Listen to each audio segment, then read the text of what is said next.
All right, hey. What the hell was that? Indeed. It seemed to work. Well, maybe. We'll see what and I tested it. I was listening on my phone while it was playing, and I could hear it. So it's good. Nice. So it apparently, I mean, people in the chat can let us know if they heard it, if they were with us when we started live, which we got a few.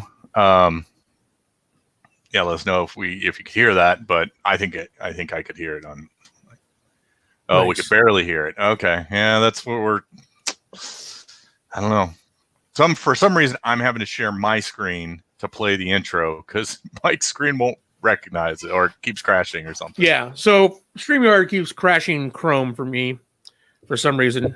So I hit the share screen button and boom, it just crashes the screen altogether. So we'll have to work on Doug's mic input maybe, or well, it's not coming through my mic though. It's coming through. Maybe you need to host the stream next time. Maybe. Thanks, Charlie. Video looked good. That's good. The vocals don't sound good. Don't get me wrong. Even when you can hear them, but it's kind of the point. Wow, here we are live. Welcome to the Grizzled Geek Podcast, episode 36. Yep. Yeah. Wow. Okay. 36 of the all new and improved Grizzled Geek Podcast. I'm Mike. I'm Doug. And once again, I failed in my my thumbnail, adding cursor, not adding cursor to the thumbnail. I could never get it correct.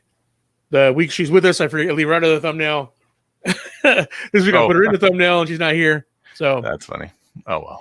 Yeah, I know. I'm telling you. One of these days we'll have her in the thumbnail and on, or not. One of the two.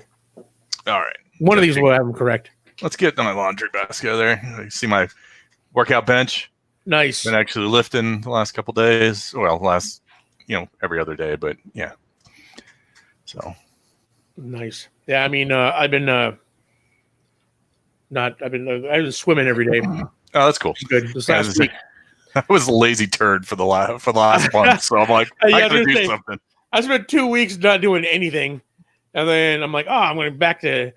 I put the band's out, started doing that, and hit the pool every day. And then the second day, I was just like, I can't move. My shoulders, I can't. Nothing. Yeah. But getting a little bit better. Although the pool guy shocked the pool today, so I got to wait a day. But I know the life of quarantine. Yeah.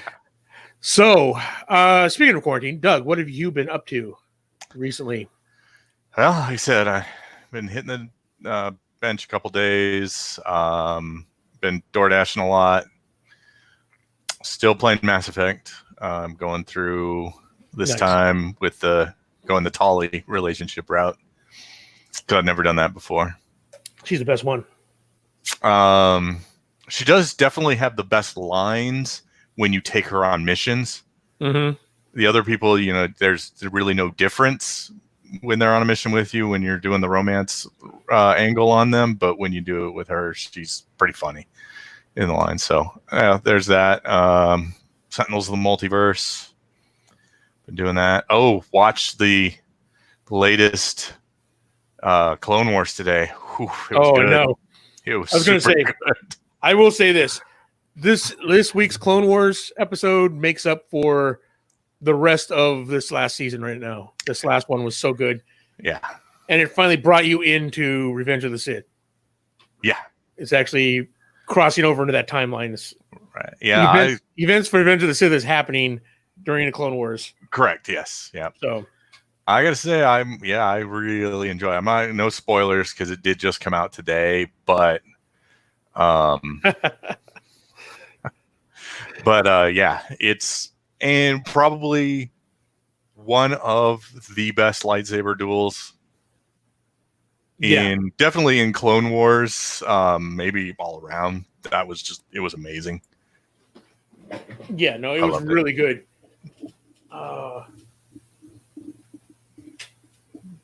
What are you doing? Turn on my light. Don't you turn it back off. Is it bad? It's washing you out on that side. You don't need it. Better? Worse? No, it's Yeah, never mind. Do whatever you want.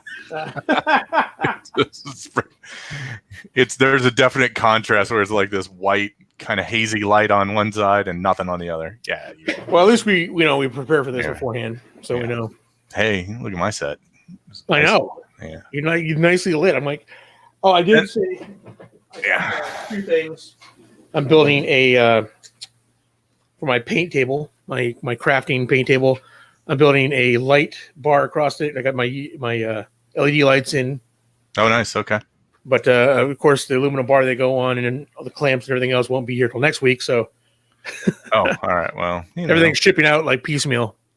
Yeah, I ordered some gloves and alcohol wipes for when I'm delivering and stuff like that, and they're like, it'll be here between May 1st and May 9th, or April 20th and May 20th.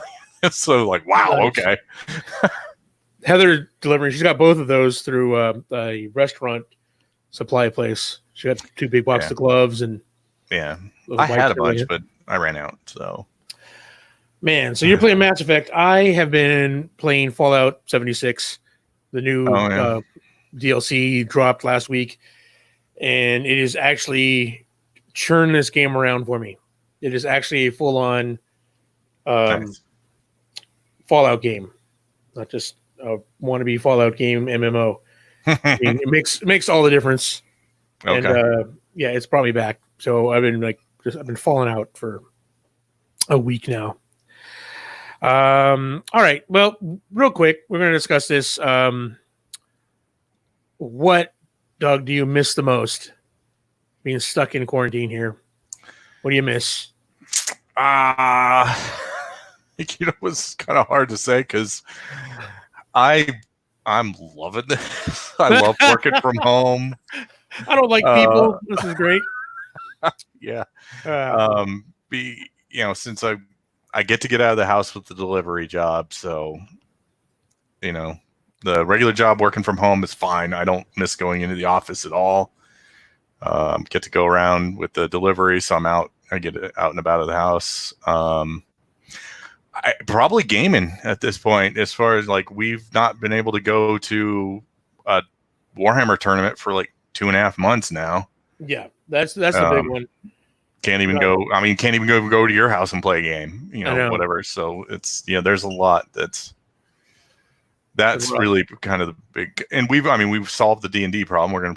We played online. It went really well. I liked it a lot. It went way better than it did when we've done it online in the past. Roll20's come a long way in the 6 years since we played last. Yeah, so I'm loving that. So I think the miniature gaming in person is that's the thing I'm missing the most at this point.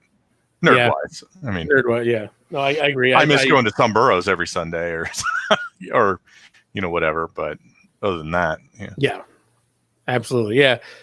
Food-wise, I do kind of miss like Chinese food.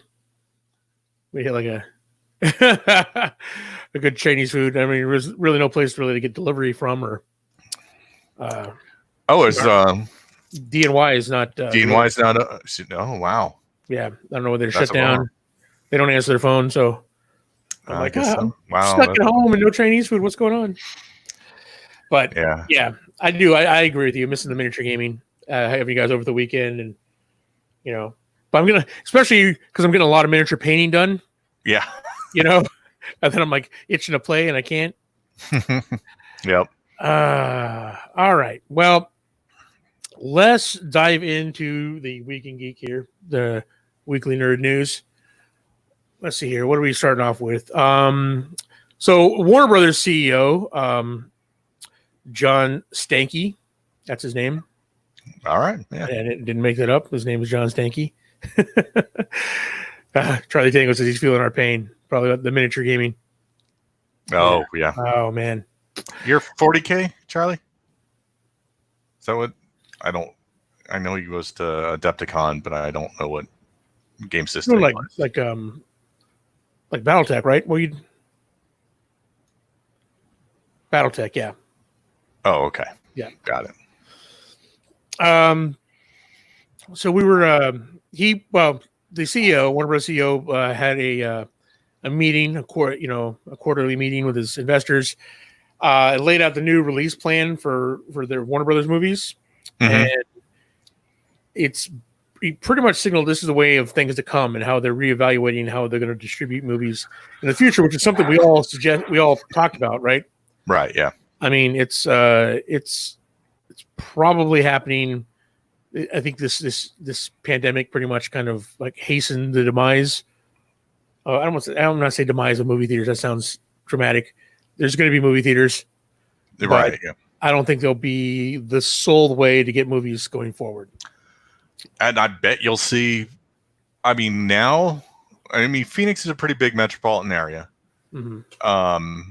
But you can drive 10 minutes in just about any direction and find a movie theater. Yeah. I don't think that'll be the case. No. Going forward. I bet we lose 50% of the locations for theaters. Yeah. I think only the real big ones with the stadium seating are going to be left. All the high-end ones. Yep. I bet all the little ones start closing down. Yeah.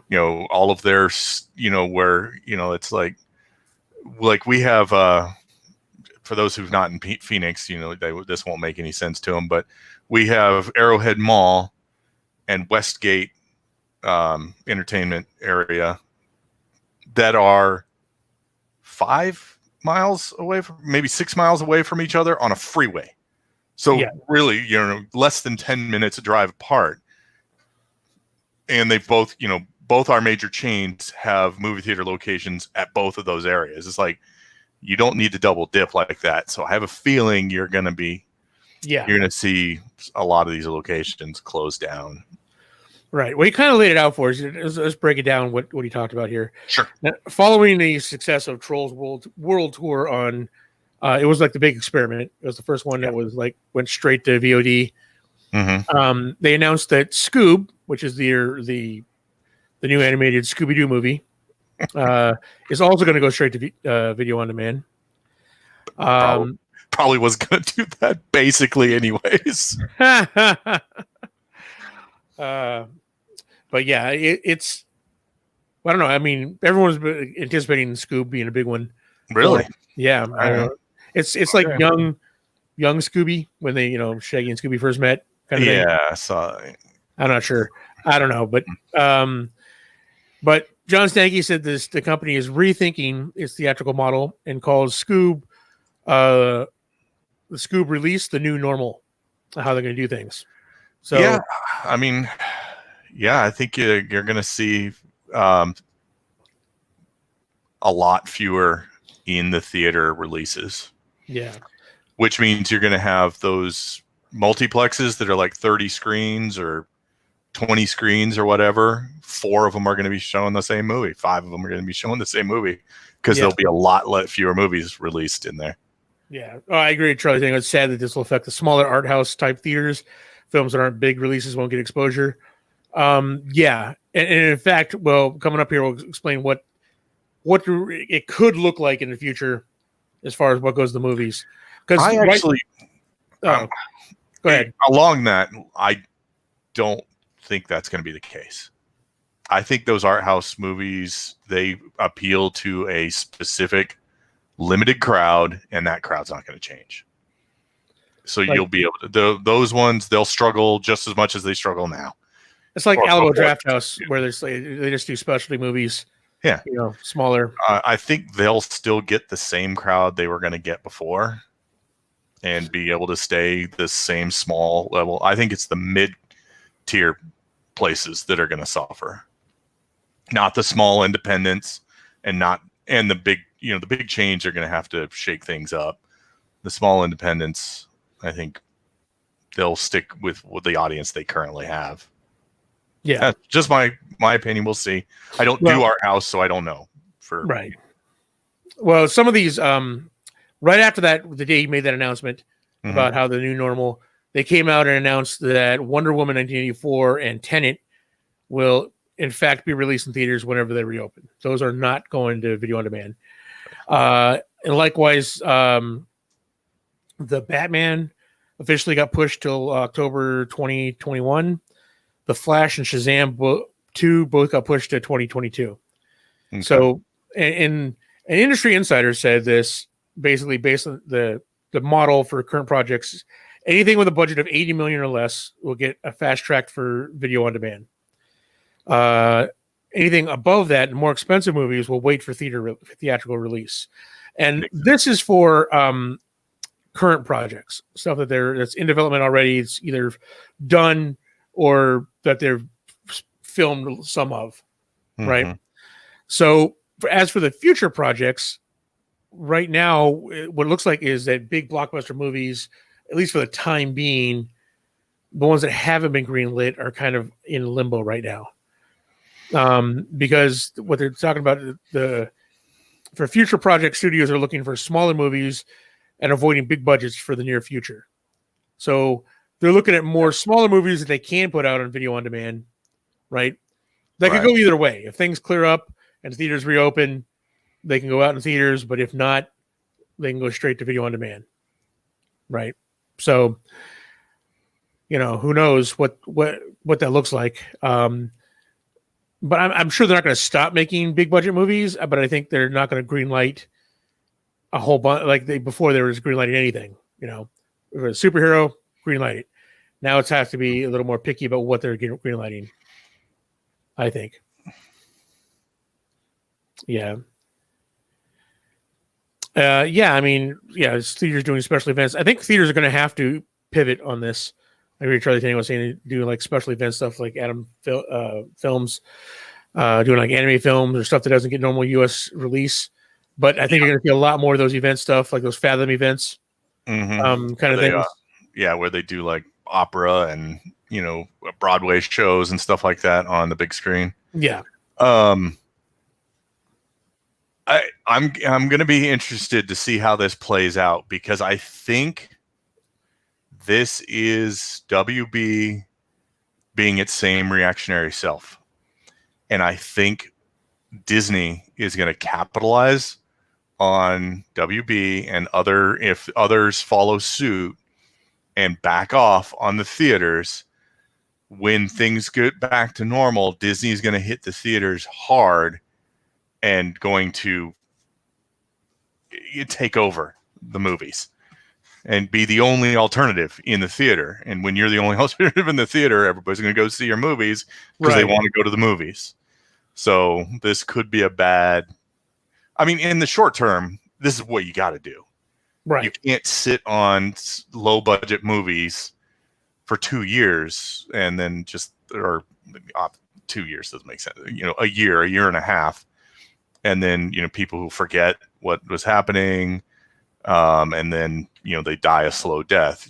Get them out there, kind of stabilize your books somewhat. But pivoting to this as is the way your new normal, might be a bad move. We'll see. Right. I will be very curious to see how it goes. Maybe they've got the right idea, and somebody's going to take a risk, like Disney's going to take a risk, and it's going to shoot them in the foot. But I don't think so. Here's the thing. You're not going to replace the theater going experience. I mean, a lot of people are saying, hey, I'd rather watch movies at home, right? I have my big screen TV, my 4K TV. I want to, kick back on my couch, eat my own food, and I have to pay $30 for popcorn and soda and, watch these movies this way. People are loving it right now. But then again, I mean, it's, this is the reason why Trolls World Tour and Scoob and all that was going to do well on video on demand is because the special circumstances, right? People that's how they have to see movies right now. Correct. Yes. And Matt from Absolute Geeks on, he says Flash is never coming out, which yes, probably not. You're probably correct, sir. But yeah, I mean, so especially now, if WB's being this gun shy, Shazam's, it's already guaranteed. Everybody loved it. But Charlie Daniel in the chat says somehow appropriate that someone named Stanky is running the DCFU. Agreed. But like I said, I agree with you, Doug. I think this is Warner Brothers being reactionary again. I don't think this is the way of the future. I don't think theaters are going away. I don't think as of right now, that's how they're going to do it. But not greenlighting big budget movies because you want to push movies to VOD is not a way to stay relevant in the movie industry. I don't think. But it was also revealed that several movies are going beyond pre-production in this, anything they can do remotely. Like they're working on previous storyboards and even doing some special effects before principal photography takes place, which will lead to several movies filming very quickly once production is available, right? So when principal photography gets together, there's not going to be any wait for all that stuff. All the previous stuff, all the special effects stuff is going to be, planned out. It's all going to be done. So yeah, that leads me to wonder if places like Pixar and Disney Animation and DreamWorks and people like that are hooking up if they have the ability to hook up such a big animation force to work remotely. Right. Interesting, because then they could be working on, what I forget what that new Dragon movie is that from Disney or for Pixar. I think it's Pixar. Or no, it's Disney Animation. I don't know who it is. Yeah, I mean, I'm sure, working how one animation's working remotely. I'm sure they can. I'm sure a lot of them have, systems at home that they can actually work on at least, a lot of this stuff, a lot of the, the pre-work stuff, and then just do, Zoom meeting. Yeah, get all this stuff done remotely. Everything they can do remotely, they are. I think it's a great idea.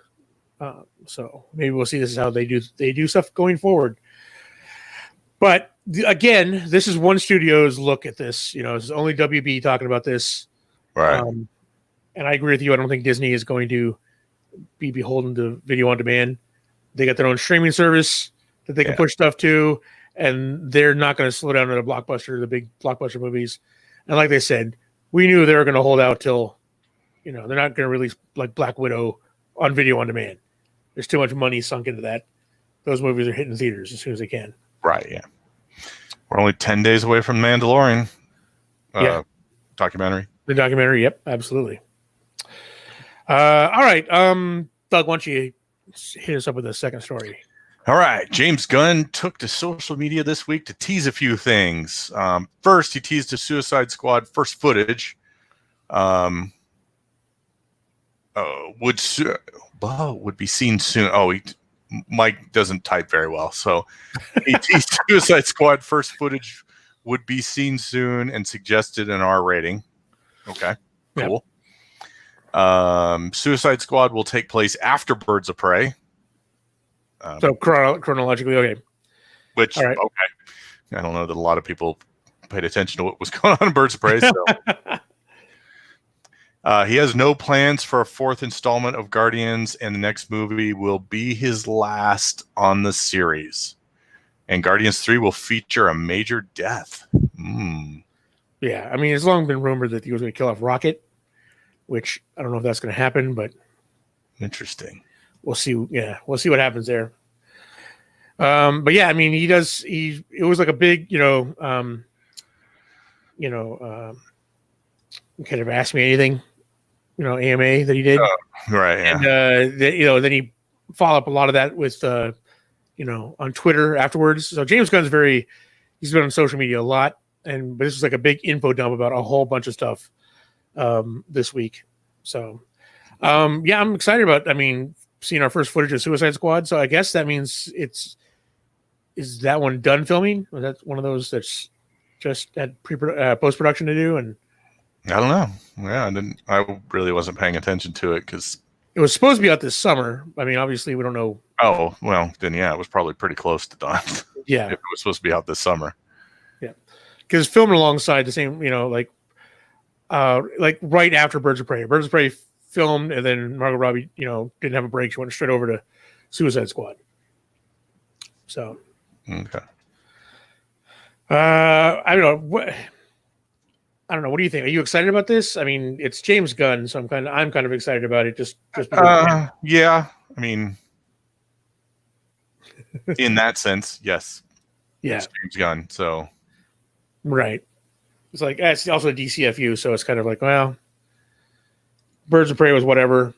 I like Margot Robbie as Harley Quinn, so we'll see. All right.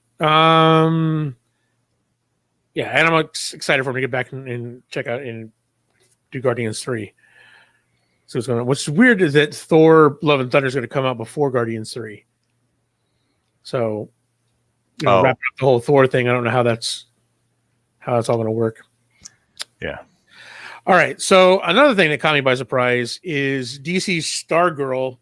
The embargo lifted this week, almost a month prior to premiere, which is usually a good sign, right? Okay. So the question is will Stargirl be a hit? Now, it's kind of an obscure character. And it's not, even though Berlanti's working on it, I don't know if it's part of the Berlanti verse, although she was in the big crossover, just seen. But, will it be a hit? So we've got our first look at it this week by some of the reviews coming through. Now, Jeff Johns, he's counting on it being a big hit as he stepped down from running Warner Brothers in order to directly helm this project. So, he left Jim Lee and, in charge of DC and kind of stepped down. He was supposed to be the Kevin Feige of the DCFU, and now he's basically went down to work on a TV project. But the project is very close to him. That tells you something about the corporate politics up there. Yeah, he's like, no, I'll go work on a DC TV series where I have more control. And they know what they're doing. And they know what they're doing, yeah. Now, the project's pretty personal for him because he modeled the main character after his sister, who, those you don't know, she died in the TWA Flight 800 disaster back in 1996. So that was a big disaster, made all the news. So it's very personal to him. That's I don't know why he took the position, but I mean, that's what he's brought to it. So he's hoping it's big. So what are the reviews like? So there's only a handful of reviews, but currently it's sitting at 100% Rotten Tomatoes right now. So of the reviews that came through, I think there's like 6 of them that came through. They're at 100% in the Rotten Tomatoes. But there's a lot more reviews. Oh, thank you. Corbin's in the chat there saying our backgrounds look awesome. Yeah.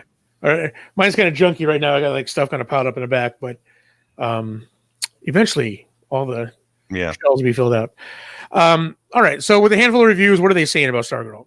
Say the consensus says it will brighten up the often drab superhero scene. Let's see, one of them says Stargirl is one of the most purely joyous things to come from DC in years. Stargirl, DC's latest, is an Amblin-esque delight. So they're comparing it to Amblin Entertainment. So that's Spielberg's company. So that's high praise right there. They're saying that the star, Courtney Whitmore and Luke Wilson are standouts, which I was like, I don't know, Luke Wilson? Really? What is this? Yeah. He's in this, but it's more of a it's basically a series about the JSA, which will focus on Stargirl. Okay. So it's not just her, which I thought was, well, I only know her from the JSA. Right. Yeah. It's pretty much a JSA series, just starring her. So I don't know. It sounds. Are you excited about this at all? It sounds. I mean, excited, but I do like the JSA. I mean, do you watch the Berlantiverse stuff? I haven't in a while. It's been a while since I've been. I was keeping up on them all for a while, but it got a little. Those shows are kind of winding down a little bit now. Yeah. But yeah, I mean, it sounds like it might breathe new life into the DC. Now, here's the thing: it's going to premiere May 19th on the CW. But it's going to you're going to get 1 day early look at it. The 18th, it's going to premiere on DC Universe. 18th or the 13th? 18th. Oh, okay. Yeah, it's going to you type that wrong in the notes. Yeah. See, I covered it up so they wouldn't know until you pointed out the fact that it was a typo. I read it correctly. But Doug's all, oh no, wait, back that up. You messed up right there. I want to point out that you messed up one way or the other. Yes. So you get 1 day early look at it. Is this another sign that the DC Universe is dying?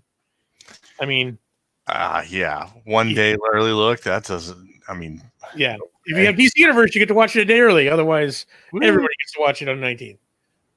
So, I don't know. Don't know. Let's see what happens. Yeah, it's all moving to HBO Max. HBO Max will be the new DC Universe will go away. Now, here's the thing. Now, I have DC Universe. I mean, I like the shows on it. I mean, I have a love-hate relationship with Titans, but other than that, I like all the shows. Really love Doom Patrol, love Swamp Thing, but I mean, obviously, Swamp Thing was the reason I got DC Universe, and then they ended up canceling that thing. And they're going to start showing the Harley Quinn show on Sci-Fi. I was going to say the other thing, big thing is Harley Quinn, and that's going to Sci-Fi. So DC Universe is pretty much going away, probably. Which the sad part about that is part of the thing I love about DC Universe is access to the comics. Right? So, yeah, if that's the thing I'll miss if it goes away, because obviously we'll get the, all the shows are obviously going to will be shown somewhere else, but I'll miss the access to the comics. But anyway, Corbin broke that story. Good job. See, man, you keep it up with the facts, Corbin. You'll be able to come on the Grizzled Geek here. You'll be good enough. Good enough for us. Yeah, I mean, obviously, yeah. I mean, HBO Max is pretty much how we're going to see all the DC series going forward. The Titans will probably jump ship. Doom Patrol, we'll see what happens. Mm-hmm. All right, now it's time for Doug's favorite part of the show. Time for the Nerd Nuggets. So, Kirsten's not here to shout Nerd Nuggets, so yeah, not as fun. It's too bad. All right, Doug, why don't you start us off? What's our first small story? All right, we got a trailer and poster for the new 8-part docuseries Disney Gallery, The Mandalorian, which I already kind of broke this story with. It's you jumped Friday, May the 4th. Which, yeah. I only have one problem with this. I have two problems with this. Okay. One, May the 4th is not Friday. True. The series may be going to Fridays for normal, but I think it premieres May the 4th, and then it's probably going to go like most Disney series, new episodes come out on Friday. Right. So that first week, we're going to get 2 episodes, one on Monday, one on Friday. Yeah. I think that happened with The Mandalorian itself, didn't it? I think, it had one week. Yeah. Because it started on like a Thursday or I forget what. Yep. Not on a Friday. Exactly. So Monday we'll get the first episode, Friday we'll get the second one, and then we'll have to wait a week for the third. And that's my biggest problem with this is that it's not. I'm so used to binging stuff that I gotta wait for these streaming shows. I'm like, oh, come on now. I just want to watch the whole thing. I kind of like it. I like the knowing that on Friday something cool and new, and you make an evening of it. That's true. And Disney does an amazing job with these docuseries. They've I always will go on about the Imagineering story. That's really super cool. One Day in Disney is really cool. So they do a good job with the docuseries. Nice. Looks like Charlie Tangle agrees with you, Doug. He likes the anticipation. Yeah, it's nice. I mean, yeah, I agree. I'm spoiled with Netflix shows dropping. Like whenever the Marvel Netflix series dropped on net, it would 2 days I'd be done. I just like sitting on the couch for 2 days watching. What? All right. Next, how important is Spider-Man to Sony? Well, not only was Spider-Man Far From Home Sony's highest grossing movie of all time, it was their most profitable movie last year, and was solely responsible for a 73% rise in Q2 profits for the company. Outside more about the rest of their business than it does Spider-Man. Right, exactly. I mean, yeah, it was a modest hit for Marvel. For Sony, it was their number one of all time. Yeah. So it's one of those things where only the Spider-Verse movies or properties are doing anything for Sony really at this point. Right? Like in the Spider-Verse, Venom, the pretty much Spider-Man is pretty much a Marvel. I love how they're like, it's a Sony movie. Well, yeah. Sony's basically handed Marvel money and said, "Here, go make us a movie." So, but obviously, there's people are talking about like, Sony's going to sell the Spider-Man rights back or whatever. They're hanging on to those for dear life because that's all they have. I mean, that movie was responsible for a 73% jump in profit for a quarter. Yep. So, I mean, that Spider-Man's not going anywhere from Sony anytime soon. All right. And what are we up to, Doug? The next one? All 3 seasons of the original Avatar: The Last Airbender hit Netflix next month. Now is time to catch up on one of the best series. Where is it available now? I don't know. I know Kirsten I think she had to buy it to show Armando, and I'm like, oh, did you? Okay. You wait 3 weeks and you would have got it on Netflix. All right, there you go. But we didn't know that at the time. Yeah. But yeah, I mean, this is one of those great series that come along. Every once in a while they'll be like, okay, it's all 3 seasons are great. Yeah. You know what I mean? What occurred to me is when we were talking to Kirsten about this last week is I think I've only seen the first 2 seasons. Really? You haven't seen the last season?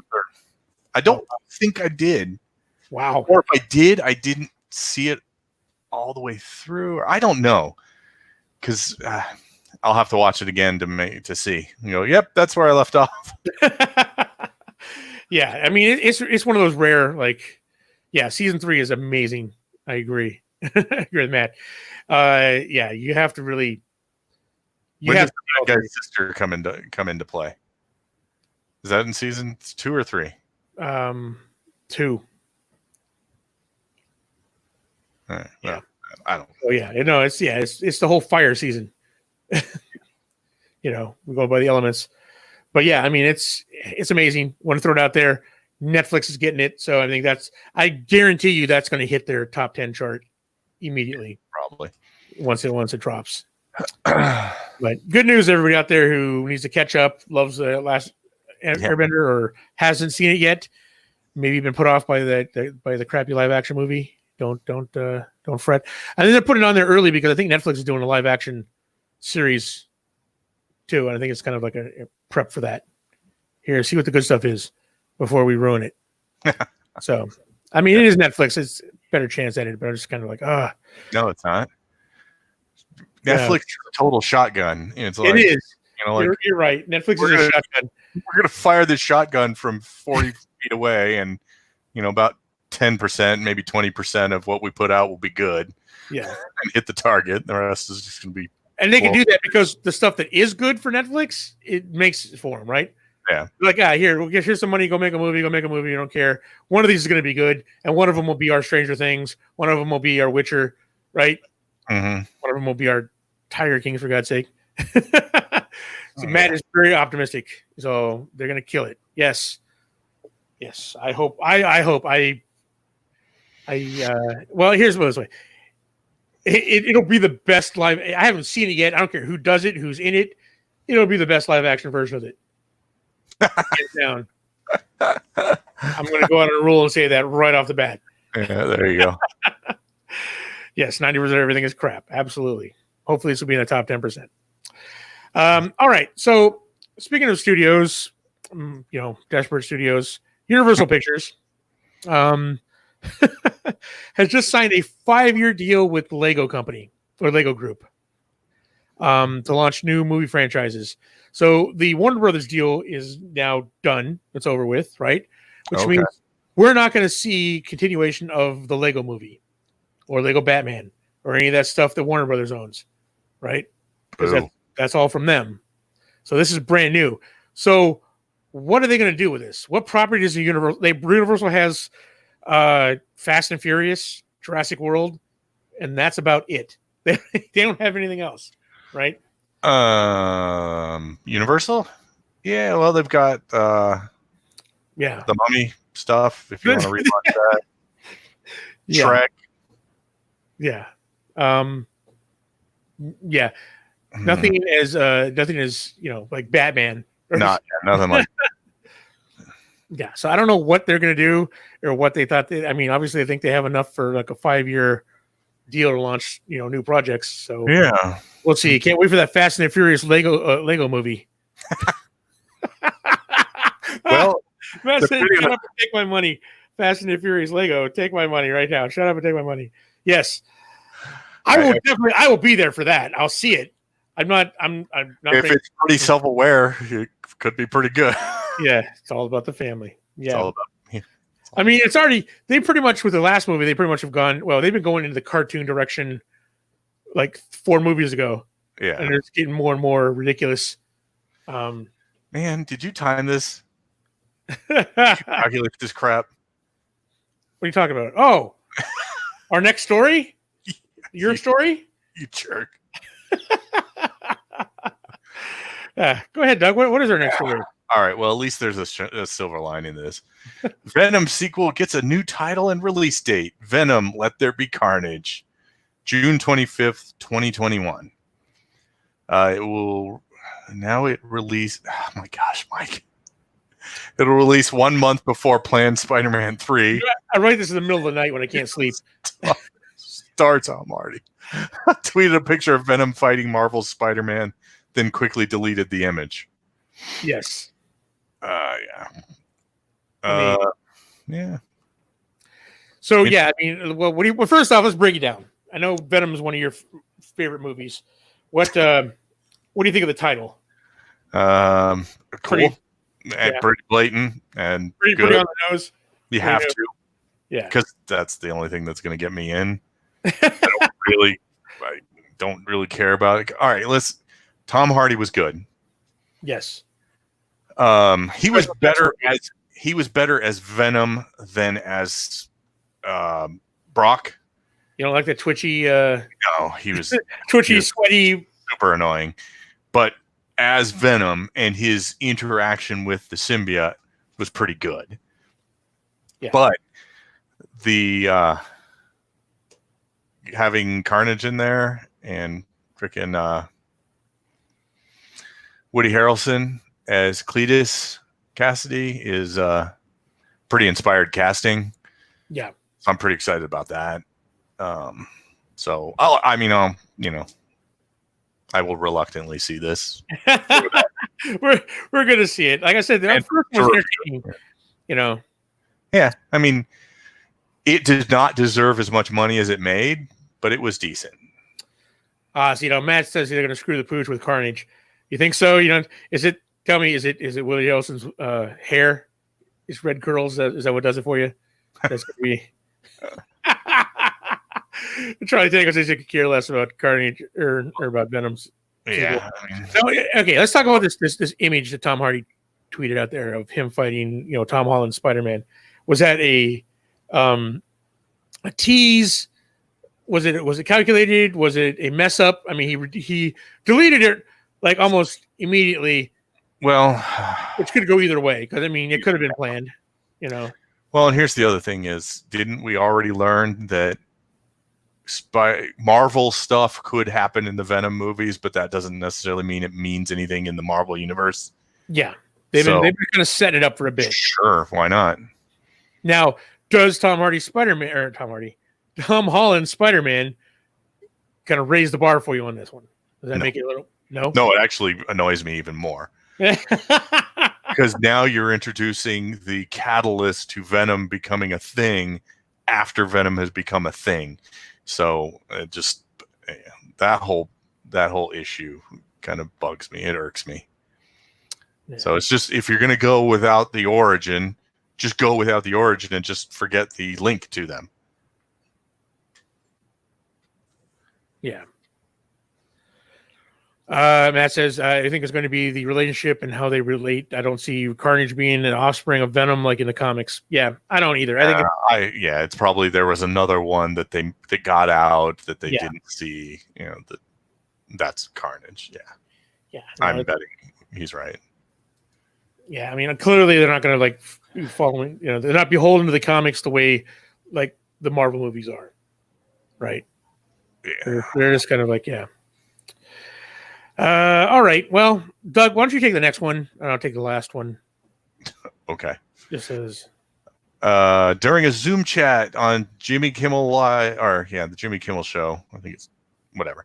Chris Hemsworth talked about Thor: Love and Thunder, and this is a quote: "It's one of the best scripts I've read in years. It's Taika at his most extreme and at his best. If the version I read is the one we get running with, it's going to be pretty insane." He also revealed he has a hammer for every Thor movie, including Stormbreaker, laying around his house. That's awesome. He's stolen a hammer in every one. Stolen. Yeah, I love how like Stormbreaker, he's kind of like, oh, it's over here. He just go picks it up off the floor. Here it is, Stormbreaker.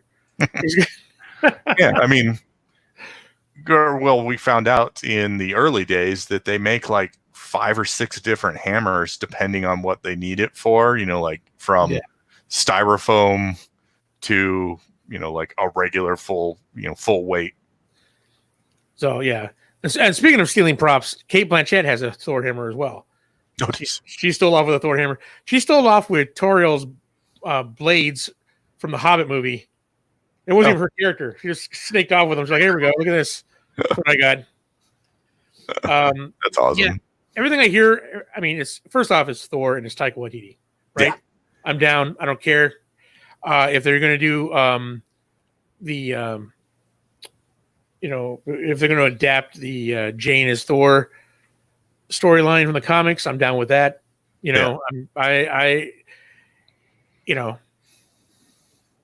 Whatever.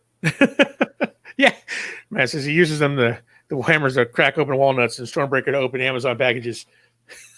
It's totally what I would too. Absolutely. But yeah, I mean, that's at this point, I don't think there's anything they can tell me that's going to make me any more excited for Thor: Love and Thunder. Maybe if they confirm Beta Ray Bill, that would be the only thing that'd be putting me over the top. But I don't need to hear anything else about it. I'm there anyway as soon as it opens. It's you don't need to tell us, Chris. Yeah, we're already there. Yeah, I'm already a shill for you guys right there. Boom.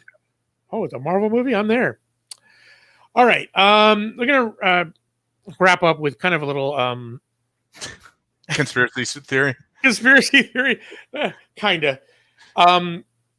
Mission Impossible 2.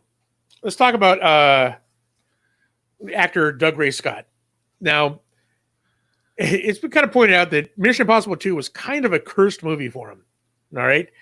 So he was the main bad guy in Mission Impossible 2. Because the shooting ran over, he missed out on the role of Wolverine in the original X-Men. Right? Before Hugh Jackman, Doug Ray Scott had the role locked. He was Wolverine. But then his shooting on Mission Impossible ran over. They had to start the X-Men. So last minute they replaced it with Hugh Jackman. The rest is history. Right? He was so worn out on that long delayed shoot on Mission Impossible 2 where he actually got injured. So he's recovering. He did not want to commit to a 2-year out-of-country movie deal, and he missed out on the role of Aragorn in Lord of the Rings series, which went to Viggo Mortensen. And the rest is history, right? Yeah. Those 2 roles were career-making roles, right? Mm-hmm. I mean, Wolverine made Hugh Jackman's career. Viggo Mortensen, I mean, Aragorn opened the doors for him.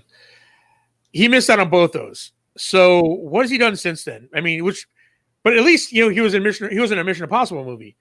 The problem was he was in Mission Impossible 2, which is a mostly forgettable, it's the worst of the Mission Impossible movies. In fact, Mission Impossible 2 was so bad that they pivoted the series, in a more, action-oriented direction, more about the stunts and stuff like that, right. More focusing on Tom Cruise's characters, the more of a focus on him than an ensemble.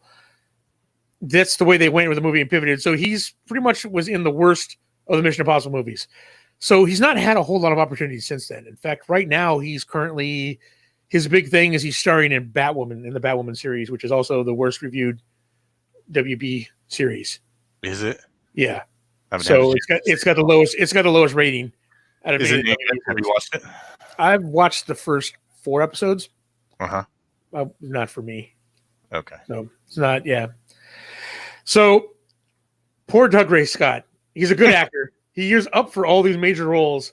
And because of that one movie, he missed out on all that. And did that end his career? Because he's doing, He's had no big starring roles before that. Not end his career. He's still acting. He's still in, a TV series right now. But he's not the A-list star like, Hugh Jackman or Viggo Mortensen was, Yeah, right. So Mission Impossible 2, the cursed movie for Doug Ray Scott. So just want to throw it out there, a little acknowledgement, about the poor guy, because no one knows who this guy even is, right? I say Doug Ray Scott. I say Hugh Jackman, everybody knows who it is, right? Viggo Mortensen, everybody knows who it is. You say Doug Ray Scott, and they're like, who? Oh, he was almost Wolverine or almost Aragorn. He was in that one Mission Impossible movie you can't remember. So, yeah, this poor guy. Just saying how, like, one movie, one bad shoot can pretty much cost you. Yeah. I'm like, man. All right. So, real quick, I want to point out I was Matt from Absolute Geek Podcast on their last show. Be sure to check out the Absolute Geek Podcast coming up 7:30 here after us. I kind of mentioned last time we were talking about the lamenting the loss of all the Comic-Cons, not having Comic-Con, not having Arizona Fan Fusion or whatever. I threw out the idea of having like a virtual Comic-Con, right? Where we get together with like all the different AZ Nerdcast guys, right? Kind of like doing like a marathon kind of thing where we switch off, hosting different things. Maybe getting some local comic book stores involved. Now that they're closed down right now. Matt made a suggestion of doing it on what was going to be New Comic Book Day. So it's one of those ideas I want to throw it out there. Let us know what you guys think. I'm going to be talking with Matt in this next week and see if we can't kind of hammer it out and make this thing happen. But I don't know. I wanted to throw it at you, Doug. What do you think? Something like that. Yeah. When is New Comic Day supposed to be? May. I don't know, Matt. When is New Comic Book Day? Well, when was it supposed to be? The first week of May, I think. 5th, I want to say. That's a Tuesday. Yeah, it's a Tuesday. Well, it's a Wednesday, May 6th. I don't know. All right. Not sure. But anyway, that's just one of those ideas. I'm going to throw it out there, see if it sticks. And if it does, if we can get, put together the first Saturday in May.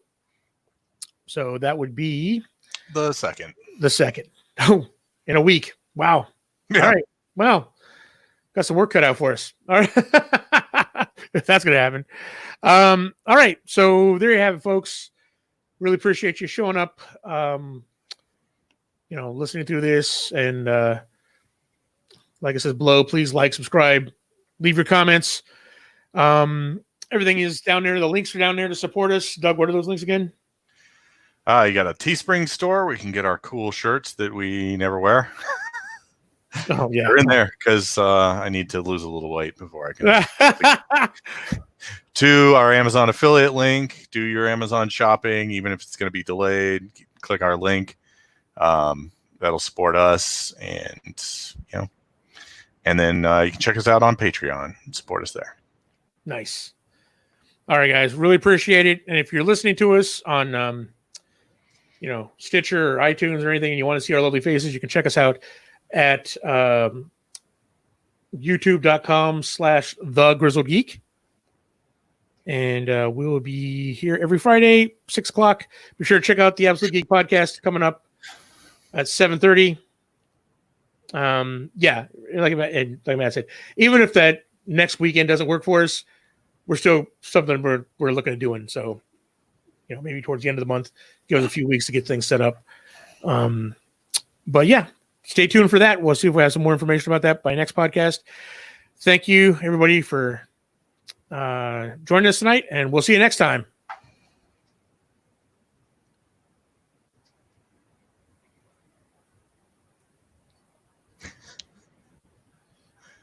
Mike doesn't know what he's doing. See you, Charlie. See you guys. Adios, everybody.